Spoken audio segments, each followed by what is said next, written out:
That was my first lesson. And the difference in culture and values between the Arabic culture and the Israeli culture. We got into the hospital and there were hundreds of people wounded on the floor. There were Lebanese wounded brought in from Lebanon. There were Palestinian militia wounded brought in from Lebanon. There were Lebanese Christian brought in, Lebanese Muslim brought in, Israeli soldiers brought in. And I could not believe my eyes. The doctors treated everyone according to their injury. They did not see religion. They did not see political affiliation. They did not see nationality. They saw people in need and they helped. I could not believe my eyes. The doctor treated my mother before he treated the Israeli soldier laying next to her. They took my mother to the 4th floor of the hospital where 2 other Muslim ladies were brought in earlier that morning. And we were not in the room but maybe 5 minutes, and I heard all this commotion outside our window, outside our balcony, and people were running through our room out to the balcony to see what was happening. And I walked out to look what was happening. And 2 Israeli helicopters had just landed, taking out Israeli wounded soldiers brought in from Lebanon. And I stood at that balcony feeling sick to my stomach. I felt ashamed. I felt humiliated. After all, these people are wounded because of the war with my country. I didn't know how the people standing next to me are going to react to me. I didn't make eye contact with anyone. And then I felt this tap on my shoulder.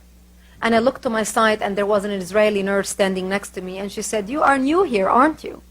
And I said, "Yes, I am. As a matter of fact, they just brought in my mother to this room."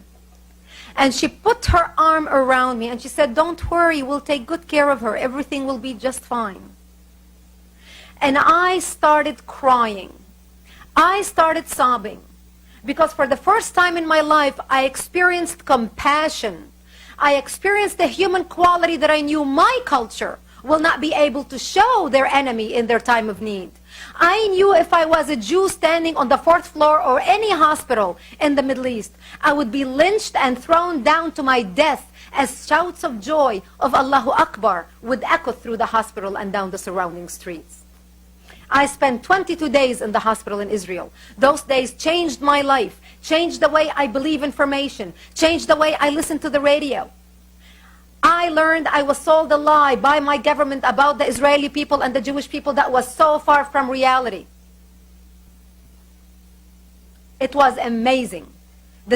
One of the Muslim ladies with us in the room, she was there for over 10 days. And when the Israeli soldiers would come and take care of her wound and change her wound in the morning, the minute they would leave, she would look at them and she would say, "I wish you were all dead. I hate you." And if you could see evil, I saw evil. Because when you hate so deep that you are unable to be grateful to the people that save your life, you have crossed the fine line between humanity and something very ugly on the other side. I vowed that one day I will return to Israel. Because these were the type of people I want to live amongst. This was the type of culture I wanted to adopt. A culture of civilized people who respects all others, who shows compassion to others. You want to know real people? The time you know the true face of a person is when they are in a tragedy. That's when their true colors shine. And the colors of the Israelis were respect, compassion, and love.